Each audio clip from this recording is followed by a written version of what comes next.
Assalamualaikum warahmatullahi wabarakatuh. Warena mantabra shamar kafunis ningecha.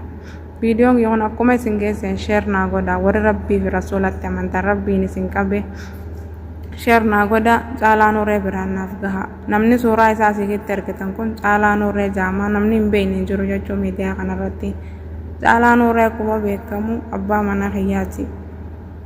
Biyyatti wal fuunee ilmoo lamaan qabaa fi ilmoon duraa dhalaala jechuu hangafa. Salamadaa garan na dhiisee kutee mucaa isaa hangam akka jiru maal akka ta'e quban qabu jechuu.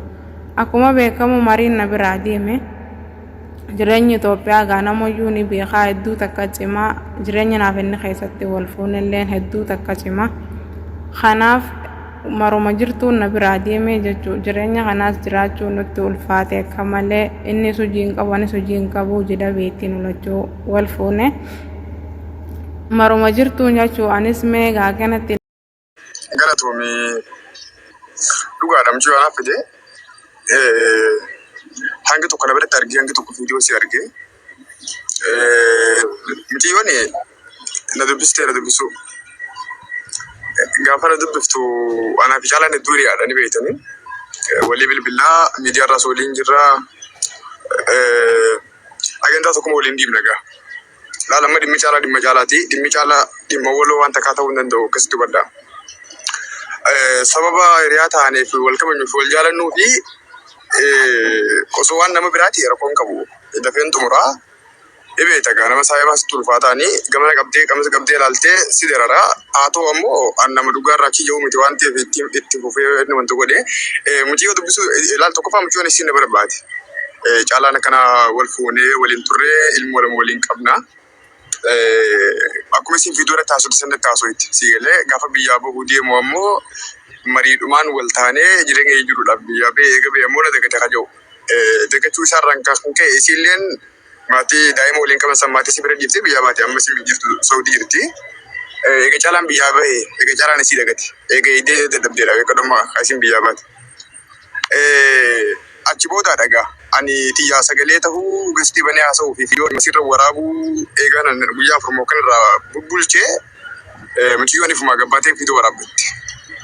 Viidiyoon isa akka agartan 2022 qabdi caalaan mataa isaa dhiifama wajjin dabbaan keenya dhiifama sakandii takka dhiifama wajjin amma mucayyoon tun jechi isiin jechaa jirtu kana sagalee naataa na dhaqqabaa fi irra gargaaraadha moo maali kana hoo galatoom akkasii tole gaaf fayyaa jechuudha abba dhugaa eegarra na gargaaraa taate kun amma nam kum lamaa fi dhibba shanii asira ammaan tana yaamtee dhuftee caalaan nuureedhaa akka abbaa manaa siidaa ta'e dhuftee mirkaneessuu ni dandeessi fiduu ni dandeessi ammaan. Ariif no anis kanatti si jiru deema maaliif ani miira uummataa ni hubadha gaafii namoota hawulee ni hubadha maaliif anis osoo natti akkuma ta'e gaafa sirriitti si gaafadha waan ta'eef ani sirriitti ni hubadha isumaan dheeressee fituu deema. Atis uumaan an fitu deemu jidduudhaan goote baga goote rakkoon qabu galatoon. Walumaa galatti mucayyoon si barbaadde sagalee naataa jettee sagalee akka taaniif feete kan jiru nu barbaadde sagalee naataa jettee nutti himatti. Eega nuti guyyaa afur bubbulchinee boodaadha dhimmi si turuudhaan keesseen viidiyoo waraabuu eegalte. Akkanan jette amma eega viidiyoon si waraabamee booda an dubbadhee fi dhiiseefuu viidiyoo nu gabbahee yoo dubbannee kayyawaniin edaan dubbadhee akkuma an dubbadhee irra been namoonni baay'een dubbachuu eegalanii caalaalleen kun amma akka gargaaru dhufee dhimma kana itti seenee waan hin beekfachuu jira. Intaloonni dhuftii sagalee akkasii taanuuf akkasii gargaaruuf abbaa manummaa caalaa akkasii dhugumaan ni mirkaneessitii haatin hangatteef ni mirkaneessiti.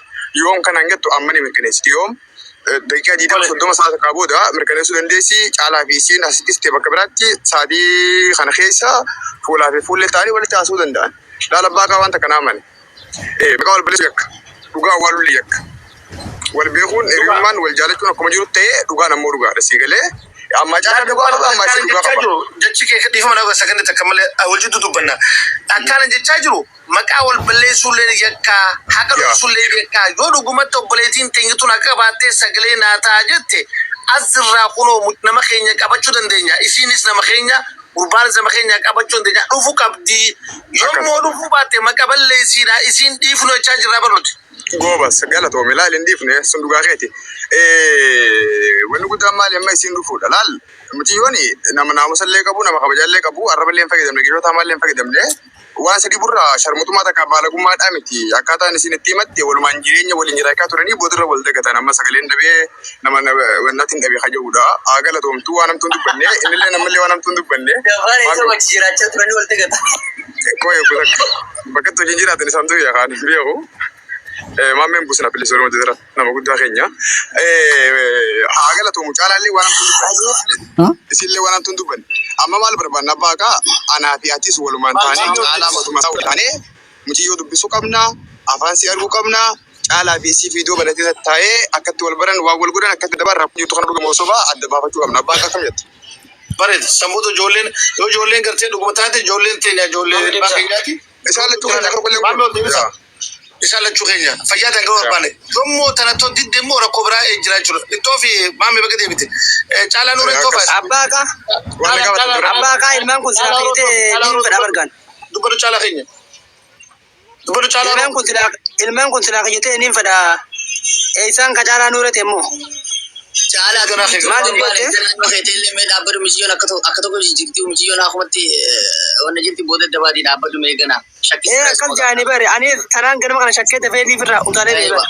Ammoo akkana haa goora amma miciyyoon maqaan isii mustaqiimaadha miciyyoon ta duraa jechuun ilma mustaqiimaadha mucaa booda kana maqaa isaa kan filas dhageenye. Wanta ilmoon ta duraa mustaqiimaadha. Miciyyoon duraa mustaqiima maqaan ijaa.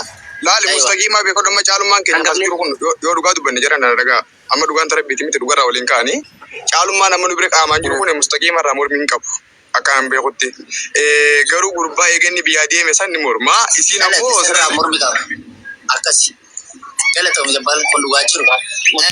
Gurbaan masuuseedha maammee maqaan gurbaa masuuseedha. Masuudee eegannafa. Gaafuma warri bammoo miciyyoon maqaa bareeda baastee. Bakka taanaan caalaa nuuree durumaanuu amantee jirta. Masuudee namani malee mustarii amantee jirta. Mustaqiima fudhate abbaa kaa. Mustaqiima fudhate? Laa hin fudhanne jaalala hin fudhanne jette akkuma jaartii jamti jeerne. Hin fudhanne jenne. Maaliif maqaa baay'ee caalaa lafaa sadii afurfa dubbachaa jira laala amma takka. Mee abbaa kaa yeroo takka ni bilbila koo hime dubbatti hin bilbilee diree fudhatee.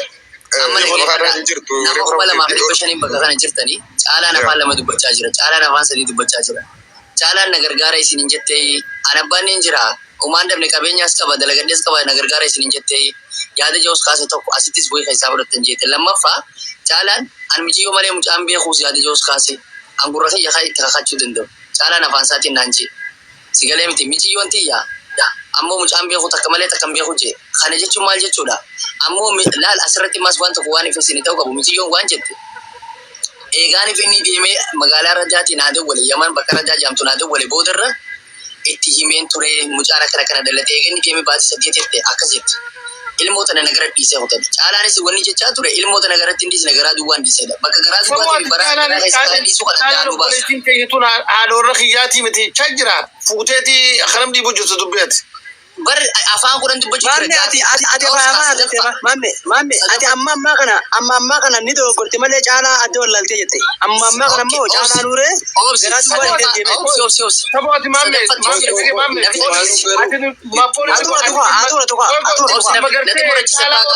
Caalaa Orobbaan tamoo caalaa nuuree baanta daanuu baasatti. Caalaa nuureetti dhageeffadhu caalaa nuureetti kanaanjis caaluma nuuree sadaffaa.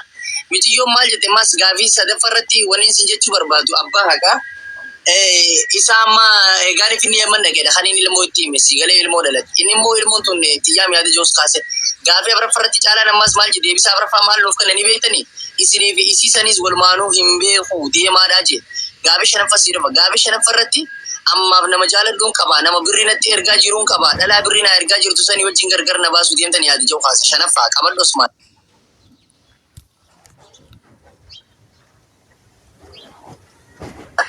Jahaffatti si dhufa. Anu afaan irraa dabne ilaa ammaa caalaan. Sinigalee caalaa Oroo wanta jennaa